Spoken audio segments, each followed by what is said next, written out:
Film की शुरुआत में एक डरी हुई लड़की दिखाई जाती है। उसे ज़हनी सुकून नहीं है। किसी बात को लेकर वो इतना डरी हुई है कि काफी डिस्टर्ब है। उसके जिस्म पर अजीब तरह की काले निशान बने हुए थे और बार बार वो डॉल डॉल इन्हीं गुड़िया का नाम ले रही थी, जो बताते हुए वो काफी डर जाती है। इस डरी हुई लड़की के सामने उसका दोस्त बैठा था, जिसे वो अपनी सारी बात बता रही थी। तब वो लड़का उसे संभालता है, तसल्ली देता है कि तुम रिलैक्स हो जाओ, डरने वाली कोई बात नहीं है। पर इसका कोई फायदा नहीं हुआ कि उसने फूट फूट कर रोना शुरू कर दिया। और फिर तभी उसे अपनी दोस्त के पीछे एक बच्ची जिसने सफेद रंग के कपड़े पहने हुए थे, उसकी आत्मा दिखाई देती है, जिससे वो और डर गई, अपना कंट्रोल खो देती है। इसीलिए वो एक फॉक यानी कांटा लेकर अपने गले में घुसा लेती है। तेजी से उसका खून बहने लगा, जिससे वहीं उसकी मौत हो जाती है। यहीं पर एक डॉल भी पड़ी हुई थी, जिसे दिखाकर ये सीन इधर ही कट हो जाता है। अगले सीन में हम एक फैमिली को देखते हैं जो हाल ही में एक नए टाउन में रहने के लिए आए थे, और आज के दिन वो एक चर्च में एक फेस्टिवल जिसे कम्युनियन के नाम से जाना जाता है वो मनाने के लिए आई थी। जैसे कम्युनियन यहाँ पर शुरू हुआ, हम इस फैमिली की बड़ी बेटी सारा को देखते हैं, जिसके साथ उसकी मॉम बैठी हुई थी। कम्युनियन खत्म होने के बाद सभी लोग बाहर आ गए। यहाँ तभी एक घबराई हुई औरत सारा के पास आई और अपनी बेटी, जिसका नाम मेरी सोल है, उसके बारे में पूछने लगती है। वो बताती है कि इसी चर्च में एक कम्युनियन के बाद मेरी बेटी लापता हो गई थी, आज तक उसका पता नहीं चला, इसलिए यहाँ आकर मैं अपनी बेटी मेरी सोल के बारे में पूछने आती हूँ, इस उम्मीद के साथ कि शायद किसी ने उसको यहाँ पर देखा होगा। तभी फादर और चर्च के और लोग वहाँ पर आ जाते हैं और उस औरत को वहाँ से ले जाकर दूर कहीं भेज देते हैं। अब ये फैमिली घर आ गई, जहाँ पर सारा बोर हो रही थी, इसलिए थोड़ी ही देर के बाद वो अपने दोस्त के साथ क्लब के लिए निकल जाती है। अब हालांकि उसे ये सब पसंद नहीं था, लेकिन आज यहाँ आकर उसे बहुत मजा आ रहा था। अपने दोस्त के साथ वो काफी इंजॉय करती है। यहाँ वो पहली बार नशा भी करती है ताकि उन्हें और मजा आए। अब ये नशा क्लब में एक लड़का बेच रहा था, जो दरअसल एक ड्रग डीलर था। क्लब में डांस करते करते सारा की नजर अपने एक दोस्त पर पड़ी। पहले उन्होंने कभी ऐसा महसूस नहीं किया था, लेकिन आज दोनों ही एक दूसरे को ऐसी नजर से देखते हैं जैसे उनके दिल में कुछ है, वो एक दूसरे को पसंद करते हैं। अब थोड़ी देर के बाद सारा और उसकी दोस्त घर जाने के लिए क्लब से बाहर आ गई। इनके सामने ड्रग डीलर की गाड़ी आकर रुकती है। उसकी गाड़ी में सारा का वो दोस्त भी बैठा हुआ था जिसे वो पसंद करती थी, और वो ड्रग डीलर की गाड़ी में आकर बैठ जाती है। वो लड़का अजीब तरह की घटिया बातें करने लगता है। फिर थोड़ी देर के बाद वो गाड़ी जंगल में ले जाने लगा, ये कहकर कि हम लोग थोड़ी देर और साथ रहेंगे और इंजॉय करेंगे। पर सारा की दोस्त कहती है कि ये तुम कहाँ लेकर जा रहे हो, हमें मेन रास्ते से जाना है। पर वो बात नहीं मानता,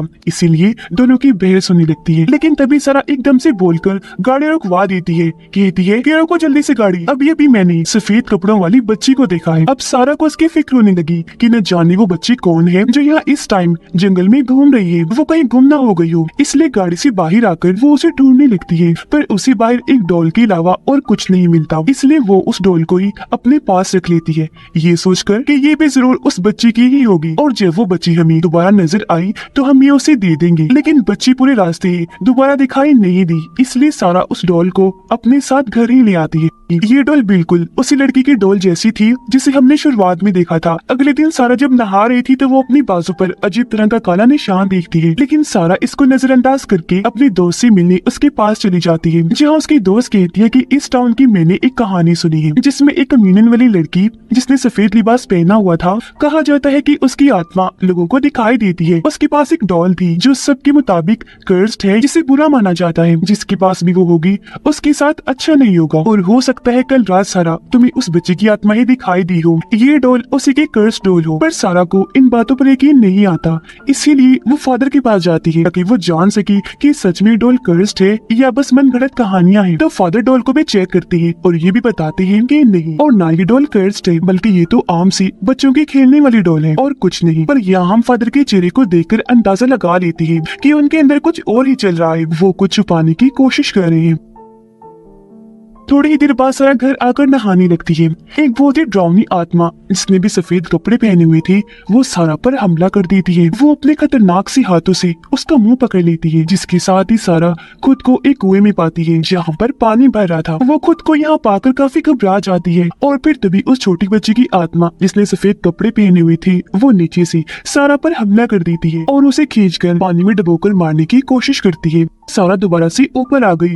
डर की वजह से वो चिल्लाने लगती है है, जहाँ तभी बाथरूम में आकर उसकी मोम डैड सारा को संभालती है, जो चिल्लाने के बाद बेहोश हो गई थी। उसकी मोम डैड उसे होश में लाती है और अब उन्हें सारा की ये हालत देखकर गुस्सा आ जाता है। वो उस पर शक करने लगी थी कि ये जरूर नशा करने लगी है, इसी वजह से बेहोश हो गई थी। वहाँ से निकल जाती है अपनी दोस्त के पास आने के लिए। उससे मिलकर सारा इस सब के बारे में उसे बताती है और अपने बाजू का निशान दिखाते हुए कहती है सब कुछ उल्टा सीधा भी हो रहा है। निशान तो वक्त के साथ साथ बड़ा होता जा रहा है, जिस पर यहाँ उसकी दोस्त भी हैरानकुन जानकारी देती है कि बिल्कुल ऐसा ही निशान मेरे कंधे पर भी बना हुआ है, जो कहकर वो सारा को भी अपना कंधा दिखाती है। अब यहाँ इन दोनों को लग रहा था कि ये जरूर उस ड्रग डीलर के घटिया नशे के साइड इफेक्ट्स हैं, यानी उस ड्रग की वजह से हमारे जिस्मों पर ये निशान पड़ रहे हैं। इसीलिए दोनों ड्रग डीलर से मिलकर उसे इस सब के बारे में बताती है। तब वो कहता है कि ऐसा नहीं हो सकता, मेरे नशे में कोई खराबी नहीं, हालांकि मैं खुद भी ये नशा करता हूँ, लेकिन मुझ पर तो कोई निशान नहीं बना। पर यहाँ हमें पता चला कि ड्रग डीलर असल में झूठ बोल रहा है, क्योंकि जैसे वो दोनों वहाँ से गए, ड्रग डीलर अपने सीने को चेक करता है, जहाँ भी वो निशान बना हुआ था और तो और काफी बड़ा हो रहा था। अब सारा की दोस्त घर आ गई। उसकी डैड को शराब की बुरी लत है, वो हर वक्त नशे में रहने की वजह से अपनी बेटी के साथ बहुत बुरा सलूक करती है, यहाँ तक कि उसे मारती भी है। इसी वजह से वो अपना ज्यादा वक्त घर से बाहर ही गुजारती है। थोड़ी देर बाद वो घर से निकलकर एक बार में गई और जब वहाँ की वॉशरूम में जाती है तो उसके साथ भी सारा जैसी डरावनी चीजें होना शुरू हो जाती है, जैसे कि वो भी वहाँ उस आत्मा को देखती है जो उसे अजीब हरकतें करके डराने की कोशिश करती है।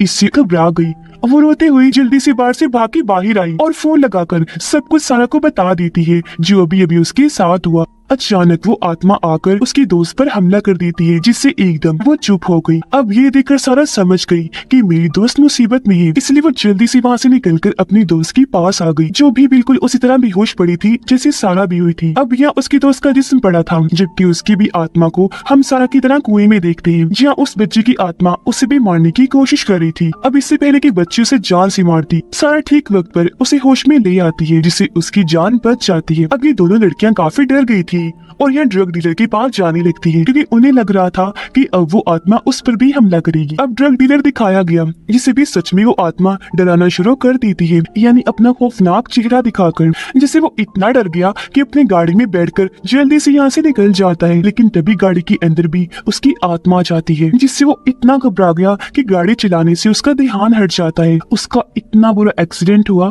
कि मौके पर ही उसकी मौत हो जाती है, इसलिए काफी डरी हुई थी और रोने लगती है। उन्हें कुछ समझ नहीं आती कि क्या करें। वो अपने उसी दोस्त के पास जाती है जो सारा को पसंद करता था और उसे वो सब कुछ बता देती है जो उनके साथ हो रहा था। वो यहाँ इन्हें बताता है कि सालों पहले बिल्कुल ऐसा दो लड़कियों के साथ हुआ था जो बहनें थी, उन्हें भी ये डॉल मिली थी, जिसके बाद उन लड़कियों के साथ कुछ ऐसा हुआ कि उन्होंने अपनी जान ले ली। अब यहाँ उनका दोस्त उन्हें दो बहनों के बारे में बात कर रहा था जिन्हें हमने शुरुआत में देखा, इन्हीं वो डरी हुई लड़की और उसकी बहन। अगले ही दिन ये तीनों उस डरी हुई लड़की के दोस्त से मिलने के लिए चले जाती है, जहाँ वो बताता है कि हाँ उन दोनों बहनों ने खुद अपनी जान ली थी, जिसके बाद ये डॉल उनके पास से अपने आप ही गायब हो गई। यहाँ इनको ये बात भी कंफर्म हो जाती है कि सारा के पास जो डॉल है ये वही डॉल है जो उनके पास भी थी, जिसकी वजह से वो आत्मा सबके साथ ऐसा करती है। ये चारों काफी घबरा गई और फादर के पास जाती है, लेकिन जब ये चर्च पहुंची तो वहाँ फादर तो नहीं थे, बल्कि इन्हें वहाँ काफी साल पहले 1998 की कम्युनियन वाली रेल मिल जाती है, जिसे चलाने पर ये मैरी सोल नाम की एक बच्ची को देखते हैं जो उस वक्त कम्युनियन का हिस्सा थी और उसके हाथ में यही वाली डॉल थी, जिससे यहाँ ये बात सामने आई कि बच्ची की आत्मा असल में मैरी सोल की आत्मा है। अब यहाँ सारा को उस औरत के बारे में याद आया जो कम्युनियन वाले दिन चर्च के बाहर अपनी बेटी मैरी सोल को ढूंढते हुए आ गई थी, और मैरी सोल क्योंकि उस औरत की बेटी थी इसलिए ये तीनों अब उससे मिलने का फैसला करते हैं। पर यहाँ इन तीनों पर वो आत्मा दोबारा हमला कर देती है और इस बार वो डराने के लिए सारा के दोस्त को चुनती है, क्योंकि बस वो ही रह गया था और अब बारी उसी की थी, जिससे यहाँ हम समझ पाए कि उस रात की चारों ही गाड़ी के अंदर थी, यानी सारा, उसके दोनों दोस्त और ड्रग डीलर और डोल, क्योंकि चारों को ही मिली और दिखी थी इसलिए उसी वक्त ये चारों ही चुन लिए गए थे, यानी उस आत्मा की नजरों में आ गए थे। जिसके बाद आत्मा सारा और उसकी दोस्त पर हमला करके दोनों को अलग अलग कमरों में फेंक कर वहीं पर बंद कर दी थी। जहाँ सारा बंद थी उस कमरे में वो फादर की लाश को देखती है, जिनके भी हाथ पर वही निशान बना हुआ था, यानी कि उन्हें इस आत्मा ने ही मारा था। वो आत्मा अब सारा के दोस्त को मारने की कोशिश करती है, यहाँ उसे बेहोश कर दिया था और उसकी आत्मा को कुएं में ले जाकर डुबोने की कोशिश कर रही थी। फिर ठीक वक्त पर यहाँ वो दोनों आकर अपने दोस्त को होश में ले आती है और ऐसी उसकी जान बचा ली जाती है।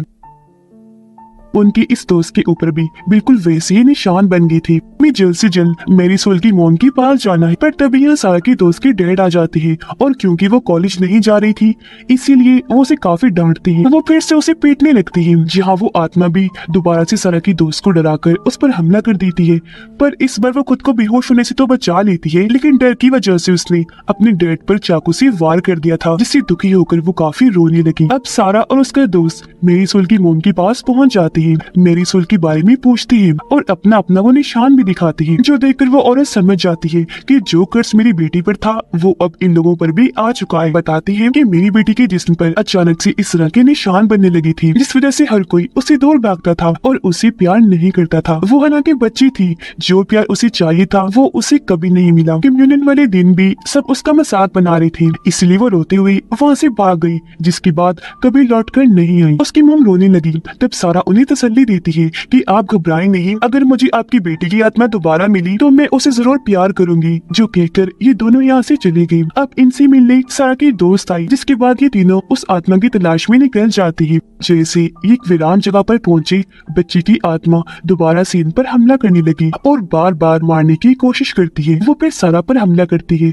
और उसे खींचकर दोबारा से उस कुएं में ले आई। सारा के सामने उस बच्ची की आत्मा थी, सफेद कपड़ों में, जो अब धीरे धीरे उसकी तरफ बढ़ने लगी। लेकिन यहाँ वो सारा की जान लेने, उसे तकलीफ देने की बजाय उसके गले से लग गई। ये देखकर सारा घबराहट हो गई, लेकिन तभी उसे इस बच्ची यानी मेरी सोल की मोम की बातें याद आने लगी कि उसे प्यार कभी नहीं मिला, क्योंकि उस वक्त हर कोई उसे दूर रहता था, प्यार नहीं करता था, क्योंकि उसका पूरा ही जिस्म निशानों से जो भर गया था, यहाँ तक कि कोई भी उसे छूने से भी डरता था। तो अब यहाँ सारा समझ गई कि मेरी सोल चाहती थी कि लोग उससे बिना डरे उससे प्यार करें, इसलिए मेरी सोल को भी वो गले से लगा लेती है। लेकिन तभी उस कुएं में पानी भरने लगा, जिसमें सारा डूबने लगती है, लेकिन वो फिर भी मेरी सोल को नहीं छोड़ती, उसे गले से लगा के ही रखती है।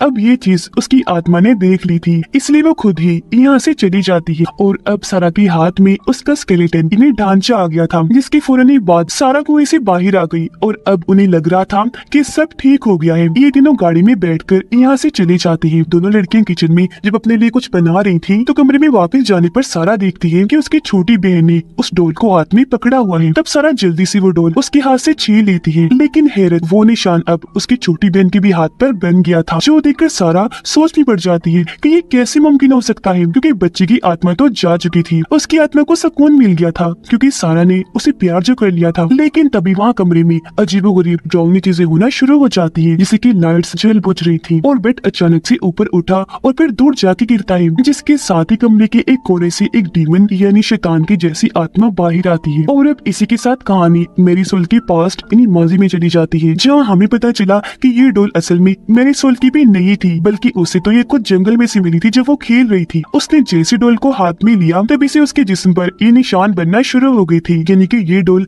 काफी पहले से ही कर्ज थी। जो इस डोल के अंदर था वो कोई आम आत्मा नहीं थी, बल्कि वो था एक डीमन, एक खतरनाक शैतान, जो कि सभी को ऐसे ही मारता है। इन्हीं डोल के जरिए पहले उन्हें कर्ज करता है, फिर उन्हें बेहोश करके आत्मा को ले जाकर उनकी जान लेता है। मतलब कि एक बार अगर इस डोल को किसी ने छू लिया तो इसके अंदर का शैतान उसको कभी नहीं छोड़ेगा। और अब खतरा सारा की बहन को था। यहाँ ये बात भी साफ हो गई कि किसी को भी मेरी सोल ने नहीं मारा, बल्कि वो तो हर बार सभी को इसलिए नजर आती थी क्योंकि वो यहाँ इन्हें समझाने आया करती थी कि उस डोल से दूर रही और इस निशान की वजह से नफरत ना फैलाएं, इस तरह के वहम से दूर रही और सबको प्यार करे अपनाएं, जो प्यार उसे कभी नहीं मिला था, क्योंकि यहाँ पर वो सब कुछ डीमन कर रहा था और उसने मेरी सोल पर बस अपना कंट्रोल किया हुआ था। और अभी कर्स्ट तब तक चलता रहेगा जब तक कि इस डोल को तबाह न किया जाए। इस ड्राउनी एंडिंग के साथ ही इस फिल्म की कहानी यहीं पर खत्म हो जाती।